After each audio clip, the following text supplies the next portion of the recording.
Alrighty, I reckon we're rolling. Okay. Alright, so y'all know the drill. You've pretty much got the map in front of you for all the topics I have to talk about. Like I said, I'm going to try to make them quick and painless if I can. I did, like I said, come up with a little manual in case y'all decided y'all wanted to read it and take a test. But that was, for those of y'all not present, unanimously voted that they don't want to do that. Y'all just want to hang out with me one Saturday a year, don't you? That's what it is. Alright, so topic one, which may or may not be in order on y'all's paper, is crisis intervention. I mean, how many of y'all really have had to deal with a crisis probably in the last year with any of our clients? I mean, knock on wood, and thankfully that's not something we have to deal with a lot of the time.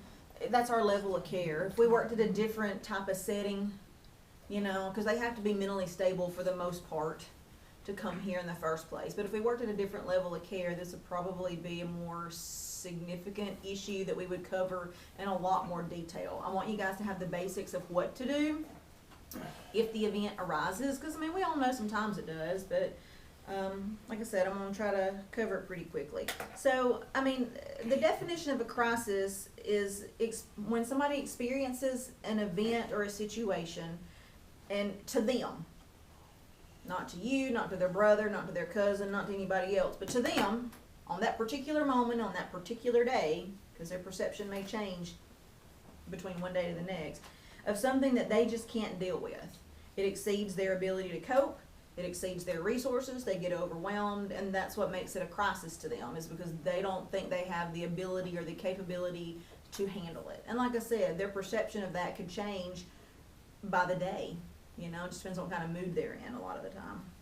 So, again, it's not about what you consider to be a crisis, it's about what they consider to be a crisis. That's what's most important. So the main cause of a crisis is a stressful, traumatic, or hazardous event, but you got to have two factors. It says they've got to perceive that the event is causing them a considerable upset or disruption, and they can't resolve it by previously used coping mechanisms. They just kind of feel stuck. So characteristics of a crisis. Crisis is a good thing and a bad thing. Yes, it's dangerous, or can be, but there's also opportunity there. They're going to have a lot of crises when they leave here. So the opportunity exists for them to learn and grow and deal with it better when they leave. You don't, a lot of times, especially like when I worked at Bradford, we would tell people, deliver the bad news now. If you're going to leave your husband or your wife, or, you know, you're going to file for divorce, whatever you're going to do it while they're in treatment, so that we can teach them how to cope with it in a supportive environment with people that know what they're doing. So really, if they're gonna have a crisis, I would rather it be here with y'all than anywhere else, because y'all are the role models for teaching them how to get through it. So it's very stressful at the time, but there's a lot of opportunity for growth wrapped up in those when they do have them. And like I said, that's why y'all are here, is to help them through that. Usually a crisis is pretty time limited. You don't have a crisis that lasts for 3 weeks. The crisis is the initial emotional shock of it all. And typically that's fairly short term. The most intense part of it anyway, not that it doesn't come and go, but the recurring problems that happen sometimes after the crisis, the initial crisis, can still feel like small crises. Think about like the aftershock after a earthquake. Thank you. Crises are usually kind of complex, difficult to resolve, because if it was easy, it probably wouldn't be a crisis situation in the first place. Like I said, the opportunity is there for them to grow and change. There may not be a quick fix, and it confronts people with choices. And a lot of times that's where the crisis comes from, is they don't know what choice to make. Sometimes people get stressed out when they don't know, you know, do I get a baked potato or a sweet potato? You know, they can get really bent about that. You guys as house managers try to use your experience to help them, but that's not always the right solution. Especially in a crisis situation, a lot of times they don't want to hear about what you did. That just goes in one ear and out the other. So that may or may not be the best time to throw that in there. That just, you got to feel that one out. And there's not a right or a wrong, but just keep in mind that that may be a circumstance where you're sharing your life experience with them may or may not be helpful in that given moment, because they probably don't care, especially if they are completely bent about it. All Alright, so when somebody has a crisis, there's usually three potential ways that they deal with that. In an ideal circumstance, some people just cope with it on their own and just come out stronger. You wouldn't even know they were in a crisis unless they just confided in you that they were. So there may be guys around here that are in crisis, you just don't see it. They just deal with it on their own. They got decent coping skills. Usually not our population most of the time, but it happens. Others appear to survive the crisis but block the pain from their awareness. Block it out. This really bad thing happened. I'm just going to push that over here. Carry on. They don't learn anything, they don't grow, and they're not dealing with the problem, which usually means it's just going to keep coming back and knocking on their door over and over and over again. The third option is they're completely immobilized. They kind of panic and are incapable of doing anything, forward or backwards, unless there's immediate intervention, which is what you guys are here for. Now, when somebody is faced with a crisis, the anxiety that comes along with that is really where our money shot is, because that's what helps people change and grow and become resilient and do better. That's why enabling is bad. When family members perceive that their loved ones are in a crisis, they want to intervene and fix it for them, and we all know that fixing things for people doesn't help them learn how to fix it for themselves. So when someone's in a crisis, unless it's a life-threatening situation, don't run in and try to fix it for them and get them over that speed bump. Just sit with them and help them figure out how to handle it. Don't rush in and fix it for them, unless, like I said, it's a life-threatening situation. But our job is to sit with them and help them figure out how to handle it. So don't rush in to enable them. All right, so what to do if somebody's in a crisis? First thing you got to do is assess for the situation. You want to just listen. Don't do anything. Assess the situation requires listening.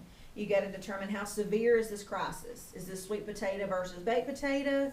Or is this, do I want to kill my wife or the guy she's cheating with? So you got to assess the severity of the crisis. What's the client's emotional state at the time? How do you determine somebody's emotional state? What kind of mood am I in right now? In a calm mood. Pleasant. How can you tell? You have to Because hear you're that joking way. and happy. Okay. So you want to sort of assess their emotional state by what we call, the fancy word for it is their affect, which is how do they look. If I was here talking about something sad and I was all happy, my affect would not match the situation.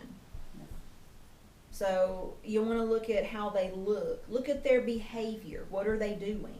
If I was pacing the floor back and forth and back and forth, back and forth as I'm talking, what would you perceive my mental state to be then? Upset.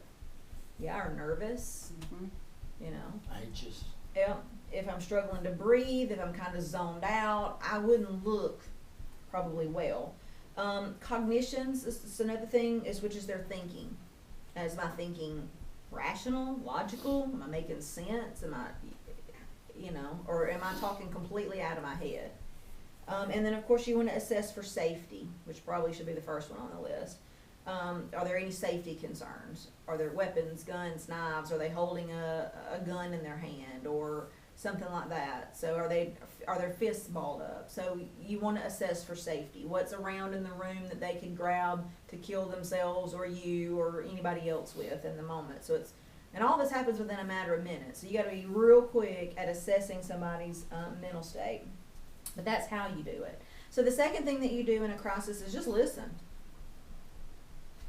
Listen to them. Now, how do we listen?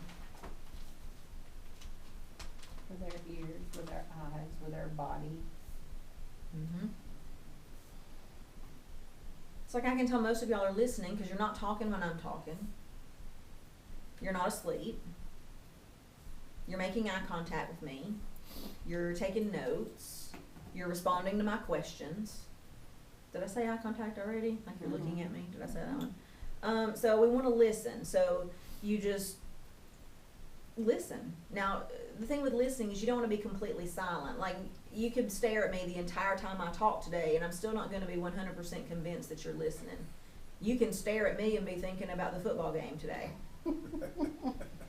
And I'm sure that's gonna happen off and on, but I need you to get, you know, the meat of what I'm talking about here. But, so every once in a while, and this is what they teach us in therapist school, nod your head. Convey that you're listening. Say, that sucks, or that's terrible, I can't believe that, or, you know, I'm so sorry. You say a little snippet of something to let them know that you are listening to them. You know, you put your hand on their shoulder, maybe, depending on your rapport with the person in the situation. So you just do little things to let them know that you're listening. You lean your body in when they're talking. You know, you sit down. Like, I've got all the time in the world to talk to you today. So you just plop down and get relaxed and get prepared. Those are all ways of letting someone know that you're listening. You're off your phone. I always stop what I'm doing and put it to the side. Yeah, that's a good thing And too. listen to them. Yep, get all that off your desk. Yeah, Mhm. that's a good one too. All right, so just pay attention, look at what they say, and then also look at what they're not saying. Keep your eye contact, the body language. It says let them vent. Sometimes that's all people need. A lot of times my job is just to listen to people talk, and they will for the whole hour. I don't say a word.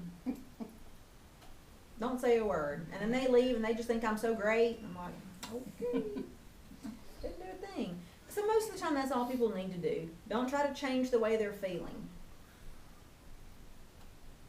That's one of the worst things you can do because it invalidates their feelings and just pisses them off. So just listen. Don't feel like you need to fix anything. You want to use, there's two types of questions. Do y'all remember from previous trainings what they are? Open-ended. All right, right. Your open-ended questions keep clients talking. And when Natalie gets in the car after school, how was your day today? Well, maybe she's been around me long enough to know. She'll tell me the things that happened. She's probably been around me too long. Versus if I say, did you have a good day? Yes or no. That's a yes or no thing. So that's the closed-ended question. So if you're wanting to get them to talk more, use your open-ended questions. If you want them to just shut up and answer a yes or no question, that's your closed-ended question. Most of the time you want to use open-ended questions because in a crisis, people just need to get all that garbage out. So that's your best tool for that. Now, when they're giving you all this information, a trick, again, they teach us in counselor school, is restate and clarify. Repeat what you heard them say in your own words. All right? Not verbatim what they said, but in your own words. That helps them know that you listened and heard what they said. Use I statements. If you don't understand what they're talking about, just tell them. Because they think you're listening. And then they're frustrated when you missed something.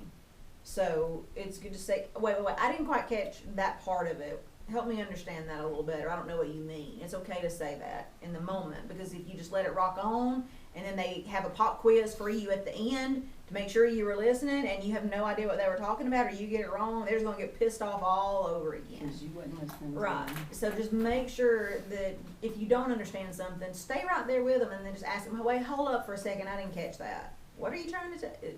That's the better thing to do. So what's the dirty 30? Sometimes you can just say, I understand, I hear you. That's a good thing to say.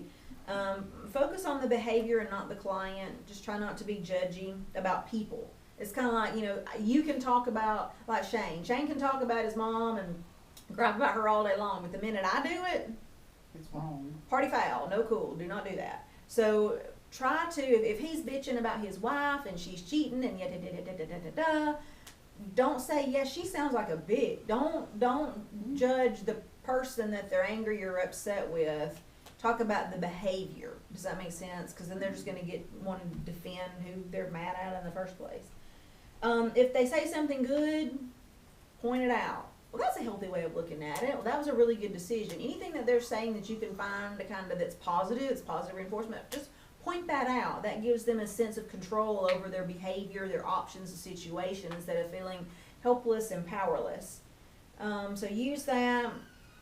Also, though, you need to set some limits. Don't let them dog cuss you. Don't let them take it out on you. Look, I'm just here to help you. You're not going to cuss me or you're not going to, you know what I mean? I'm just here to help you. So don't let them violate your boundaries, though, just because they are in a crisis situation. Does that make sense? We've got some statements. Sometimes you may have to take control of the situation. Sometimes you gotta be direct and specific. I need you to promise that you're not gonna get high when you go on pass.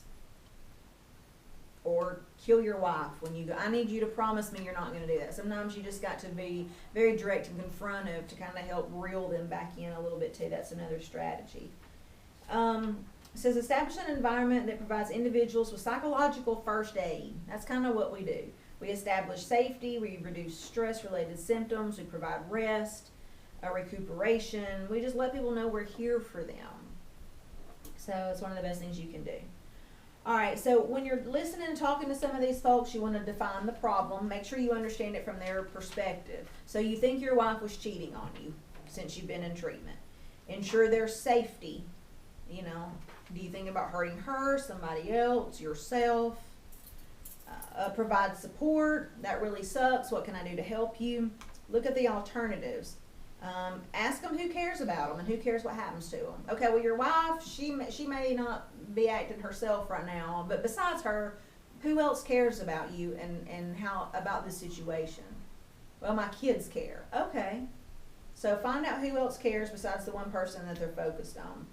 Identify the coping mechanisms, actions, behaviors, or resources that can help them. Well, can't you stay at your mom's until you get this straightened out? Or, you know, we could extend your stay for a week until you get this sorted through and decide the facts and what you want to do. Look at their thinking patterns. Help them reframe the situation. Like looking at the glass half full instead of half empty.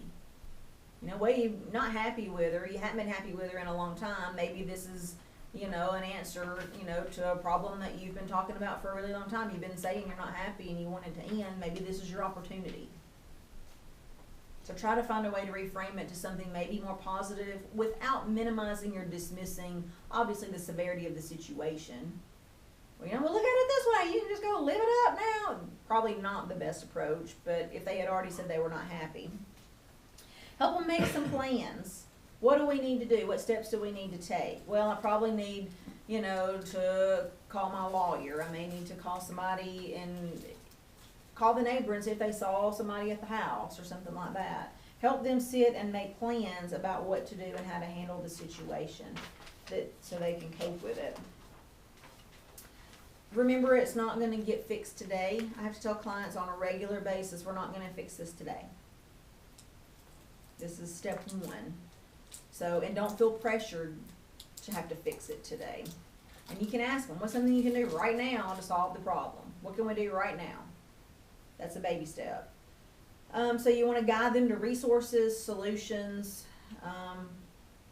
Don't tell them what to do. Help them figure it out. It's offensive to most people to tell them what to do. Let's see. They need to define the plan. They need to be in charge of what to do. It says planning is about getting them through the short term, not the long term. And then the last thing you want to do is obtain commitment. All right, so here's our plan. Dun, dun, dun, dun, dun. All that sound good? Yes, that sounds good. All right, let's take first things first. And then we go get up and do something. So get commitment from them that they are on board with the plan. It gives them a sense of control. What kind of other questions do y'all have about that? If they're threatening to kill somebody when they go home, do we have a duty to warn that person? Yes. If they say, I'm going to go home and kill my wife, then you say, well, I mean, are you really going to do that? Yes. You've thought this through. Yes. All right, well, how are you going to kill her then? Well, I'm going to go home and shoot that bitch in the face. All right, well, you own a gun? Yes. Okay, well, where is it? Well, it's at the house in the closet. All right, you got ammunition for it? Oh, yeah, it sits right there beside it. Okay. You know this is one of those confidentiality things. I cannot keep that a secret. Well, damn. And then, of course, you just got to do what you got to do. Now, however, I'm going to kill that bitch. I'm going to shoot her in the face. Well, have you thought about how you're going to do it? Yeah, I'm going to shoot her. All right, well, do you own a gun? No. Do you know anybody that owns a gun? No. Okay. How are you going to get access to a gun? I don't know. Maybe not so much in that situation. So, other questions about that part? All right, I'm going to pause.